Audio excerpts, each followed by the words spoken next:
The Anderson family's quarterly business meeting was always an exercise in corporate theatrics, but today's performance would be different.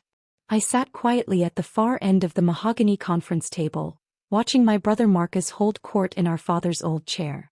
Q3 profits up 20%, he announced, straightening his Armani tie. Anderson Technologies is stronger than ever. His eyes found mine, lips curling into that familiar smirk. Unlike some other ventures we know. I smoothed down my simple black blazer, a carefully chosen piece that helped maintain my facade of struggling startup founder. If only they knew that Phoenix Industries, the tech giant currently disrupting their market, was mine. Speaking of other ventures, my sister Victoria chimed in, her designer suit probably worth more than what they thought I made in a month. How's that little startup of yours, James? Still trying to compete in the big leagues? The room filled with polite laughter. Around the table sat the Anderson family dynasty cousins, uncles, all holding executive positions, all thinking they knew exactly who I was. The failure. The disappointment. The one who walked away from the family empire to find himself. I checked my phone discreetly, confirming what I already knew. Phoenix Industries stock had jumped another 15% today. The acquisition papers for Anderson Technologies were being finalized as we sat here. 5 years of careful planning, of building my company in secret while they mocked my tiny startup, was about to pay off. Actually, I said mildly, we're doing quite well. Marcus laughed. Well, last I checked your little company had what, 20 employees? We have thousands. Quality over quantity, I replied, thinking of my elite team of engineers who had revolutionized the industry while Anderson Technologies relied on outdated technology. Always the dreamer, my mother sighed from her seat near Marcus. If only you'd stayed with the family business. You could have been VP by now, like Victoria. I thought about the real office I'd left this morning, the top floor of Phoenix Tower with its view of the city skyline. The empire I'd built from scratch while maintaining this careful masquerade. We received an interesting call yesterday, Marcus continued, clearly enjoying his moment. Phoenix Industries is looking to expand their market share. Apparently they're acquiring smaller tech companies. He leaned forward. Maybe you should sell to them, James. At least then you'd be part of something successful. I bit back a smile, remembering the acquisition offers I'd personally signed off on. Dozens of tech companies that had chosen to join Phoenix rather than compete with us. Anderson Technologies would be different. This wouldn't be a friendly merger. I'll keep that in mind, I said quietly. Victoria rolled her eyes. Please. As if Phoenix would even look at his little hobby shop. Did you see their latest innovation? The quantum processing system? It's revolutionary. Of course I'd seen it. I'd developed it, working late nights in my private lab while my family thought I was playing with computers, in some rented office space. Speaking of Phoenix, Marcus said, checking his Rolex, their CEO is supposed to send a representative today. Some preliminary acquisition talks. He smirked in my direction. Real business, James. Nothing you need to concern yourself with. I checked my watch, a simple Timex that helped maintain my image. Right on schedule, Marcus's secretary burst through the door, her face flushed with excitement. Mr. Anderson, Phoenix Industries CEO is here. They're not sending a representative, the CEO came personally. Marcus stood up, straightening his jacket.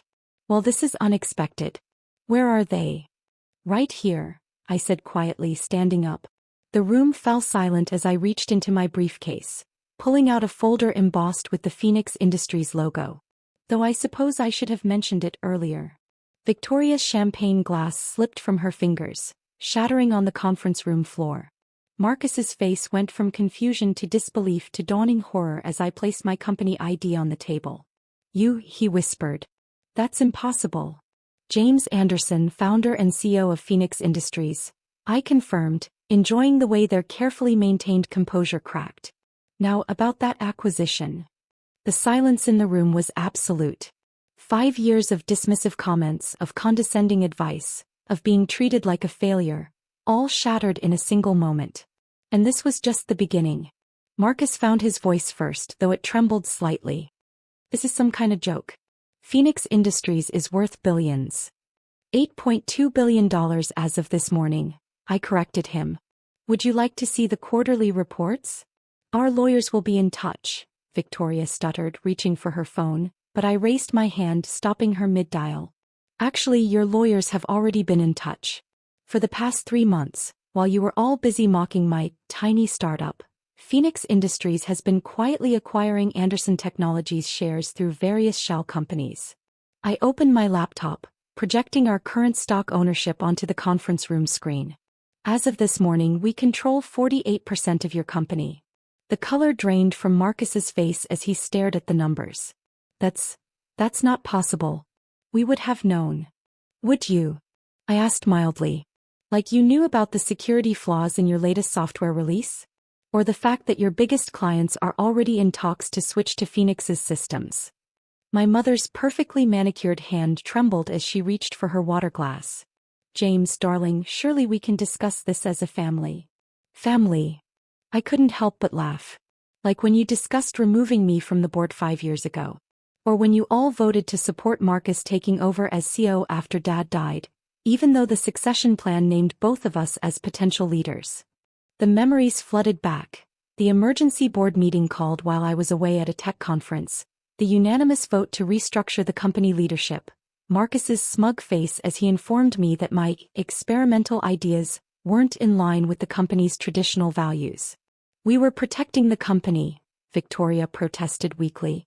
Your ideas about AI integration and cloud computing were too risky. Too risky. I pulled up another screen showing Phoenix Industries' market dominance in exactly those areas. The same technologies that made Phoenix the industry leader while Anderson Technologies fell behind? The innovations that your clients are now begging for. Uncle Robert, who had been quietly observing until now, leaned forward. What exactly do you want, James? Want? I stood, walking to the head of the table, my father's old spot where Marcus now sat. I want what I've earned. Complete control of Anderson Technologies. Your board seats, your executive positions, your voting rights, all of it. You can't just take our company. Marcus exploded, standing up so quickly his chair toppled backward. Your company? I raised an eyebrow. The company you've been running into the ground with outdated technology and short-sighted leadership? The company that's lost 40% of its market value under your management. I placed another document on the table. These are the terms of the acquisition. Phoenix Industries will absorb Anderson Technologies completely. Current management will be replaced. Victoria grabbed the document, her hands shaking. These terms, they're impossible. You're not just buying us out, you're destroying everything we built. No, I corrected her. I'm saving what's left of our father's legacy. The legacy you've been squandering while congratulating yourselves on your success. My phone buzzed, a message from my assistant confirming that the press release was ready. In less than an hour, the business world would learn that Phoenix Industries had acquired its biggest competitor. The mysterious CEO who had revolutionized the tech industry would finally be revealed as the cast-off Anderson son. The papers need to be signed today, I continued, my voice steady. Your creditors won't wait any longer. Neither will your clients. Creditors? My mother whispered. Marcus, what is he talking about? I smiled, pulling up more documents. Shall we discuss the loans you've been taking to cover operating costs? The deferred payments to suppliers? The creative accounting that's been hiding your real financial situation. Marcus slumped in his chair, his arrogance finally cracking. How long have you been planning this? Since the day you all decided I wasn't good enough to help lead this company. While you were busy playing corporate emperor, I was building something real. Something innovative. Something Dad would have been proud of. Victoria was frantically scrolling through the acquisition documents on her tablet. These terms, we'd lose everything. Our positions, our voting rights. Like I lost mine? I asked quietly. The difference is I took my loss and built something better. What have you done except ride on Dad's reputation? The room fell silent again, the weight of 5 years of dismissal and derision finally settling on their shoulders. My phone buzzed again. The press was gathering in the lobby, alerted by the rumors of a major acquisition announcement. You have 1 hour to sign, I said, checking my watch. After that, the terms become significantly less favorable. And before you consider fighting this, remember, I have documentation of every questionable decision, every financial manipulation, every ethical breach you've committed while running this company into the ground. Marcus tried one last gambit, his voice cracking with desperation. The other shareholders, they'll never approve this. I pulled out my phone, sending a quick text. The conference room doors opened and a line of board members filed in, the same people who had voted me out 5 years ago. Actually, I said, they already have. While you were busy mocking my tiny startup at family dinners, I was meeting with them, showing them the real numbers behind Anderson Technologies' decline. They're quite eager for new leadership. Harold Bennett, our largest non-family shareholder, stepped forward. The board has reviewed Phoenix Industries' offer and the evidence of current management's irregularities. We're voting in favor of the acquisition. Victoria jumped up. You can't do this. We're Andersons. This is our company. Was your company, I corrected her. Now it's just another division of Phoenix Industries. Though given your performance metrics, we'll probably have to restructure significantly. My mother tried a different approach, tears welling in her perfectly made-up eyes. James, darling, think about what your father would say. Breaking up the family like this. Dad. I laughed softly. Dad would have understood building something meaningful. He started this company in a garage, with nothing but determination and innovative ideas. The same way I built Phoenix, while you all were busy turning his legacy into a corporate country club. My phone buzzed again. The press release had gone live. On the wall-mounted TV in the corner, financial news channels were already breaking the story. Breaking. Phoenix Industries acquires Anderson Technologies, Mysterio revealed as ousted Anderson heir. Marcus lunged for the remote, but it was too late. His face went ashen as the newsreader continued. In a stunning development, Phoenix Industries' reclusive CEO has been identified as James Anderson, who was removed from Anderson Technologies' leadership 5 years ago. The acquisition, valued at $2.1 billion, gives Phoenix complete control. $2 billion. Victoria whispered. That's impossible. Our market cap was artificially inflated, I finished for her. Another thing the board's not happy about. Don't worry, Phoenix's technical teams will salvage what they can. Those who qualify can reapply for positions under the new management. Reapply? Marcus sputtered. For jobs in our own company? Pie company, I corrected him. And yes, though given your track record, I'd suggest looking elsewhere. Phoenix has rather high standards for innovation and ethical leadership. The next hour passed in a blur of signatures and legal formalities. One by one, my family members surrendered their positions and control.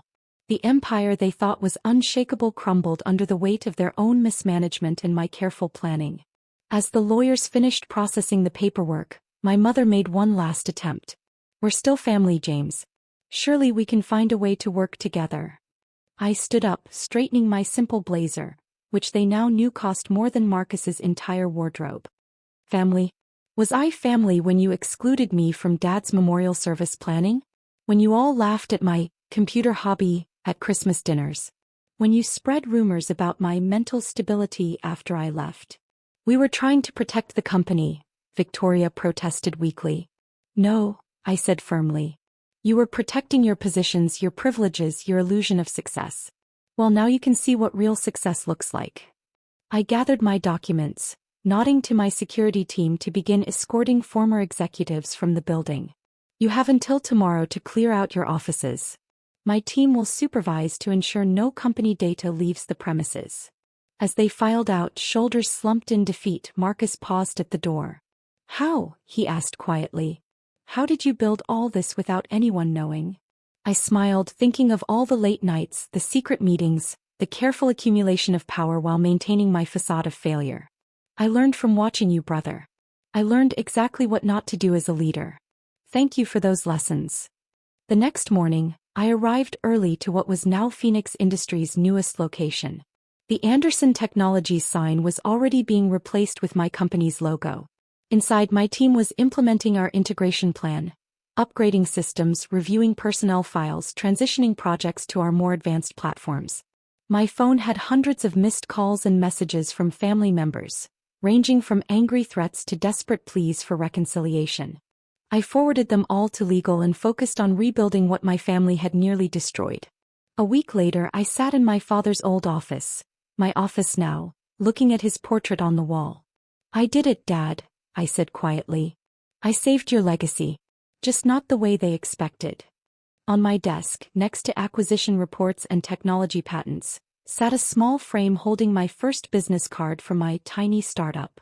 I kept it as a reminder that sometimes the biggest successes grow from the seeds of failure, or rather from being underestimated by those too arrogant to see the truth. The story made headlines for weeks. Tech's greatest revenge play. Phoenix CEO's 5-year secret. Anderson family's fall from grace. But for me, it was never about revenge. It was about proving that true innovation doesn't come from maintaining the status quo or protecting old privileges. It comes from being willing to start over, to build something new, to rise from the ashes of rejection stronger than before. That's why I named my company Phoenix Industries. Not just because it rose from nothing to dominate the industry, but because it rose from the ashes of my family's dismissal of my potential. They thought they were ending my career. Instead, they freed me to build an empire. Now, as I lead morning meetings in the same conference room where they once mocked my ambitions, I remember their sneers, their condescension, their absolute certainty of their own superiority. And I smile because success isn't about proving others wrong, it's about proving yourself right. The Anderson family still holds their quarterly meetings, I hear. But now they gather in much smaller venues with much less to celebrate. Sometimes I receive invitations to holiday gatherings or attempts at reconciliation. I send the same response every time: a copy of Phoenix Industries' latest innovation announcement or market valuation report. After all, actions speak louder than words, and success is the sweetest revenge of all.